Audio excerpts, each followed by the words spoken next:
One thing I did not realize when I got put on the transplant list and I spoke to the transplant coordinator is that it's not just the transplant coordinator you're dealing with, right? Every transplant center has like different rules and regulations per, their specifications of their transplant center, right? They don't always operate the same exact way.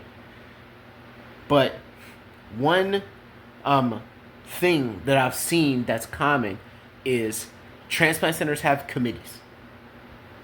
So there were instances during my wait time where certain life situation things come up. You relocate to a new city or new town, and there's going to be instances where you're going to get put on hold.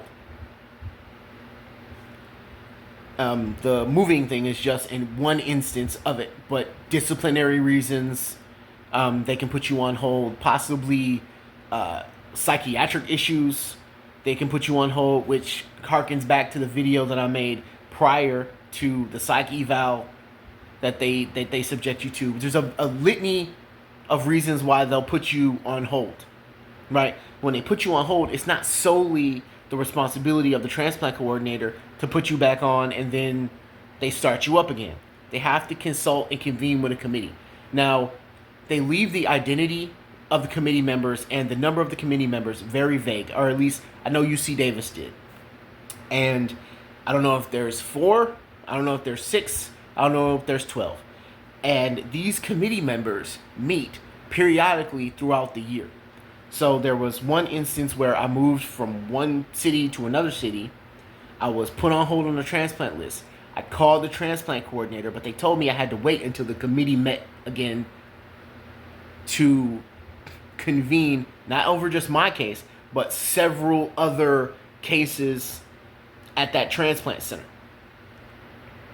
And this is why your attitude is so important when it comes to dealing with transplant centers. If that transplant coordinator says that you got a bad attitude and she conveys that to the committee, they'll keep you, there's a possibility they can keep you on hold. Because the transplant coordinator is their first contact with you. You ain't going to talk to none of the committee members. They're not going to meet with you at all during the first parts of you getting on the transplant list or you being on the transplant. You trying to get on the transplant list or being on the transplant list, right? You ain't going to meet none of them initially, right? The transplant coordinator is going to be the first person that has contact with you. And if you give the transplant coordinator any reason to not trust you, then they're going to convince the committee not to trust you.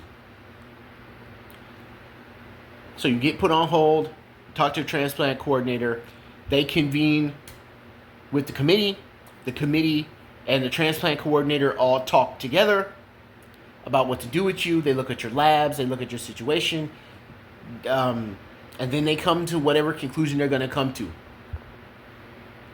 based on a voting system, I'm assuming, because they're a committee. And that will determine whether or not you move forward from either being on hold or if you get chosen for a transplant.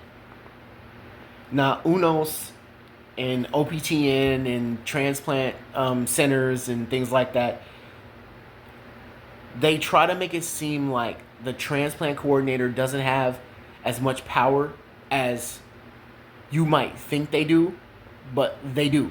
They're not just glorified secretaries. They have a lot of sway over the fate of a transplant patient at their center. And these committees make decisions on your behalf based on how you interact with them and based on how you are doing your due diligence in those dialysis centers to keep yourself healthy enough for a transplant. And there might be some people out there that believe like, whatever, man, if my labs is good and I'm ready to go, I don't give a F. I don't give a F what my attitude is. Man, that stuff don't matter. Yes, it does. It all matters. All of it matters. And this goes back to what I was saying about treating this like a job. It's just like any other job. You piss off the wrong person and guess what? You're not getting that promotion.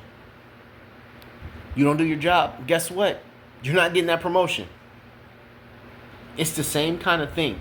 You would think that the best kidneys go to the best patients, but that's not how this works. This is why it's so important for patients to do their due diligence. Don't just leave it up to chance.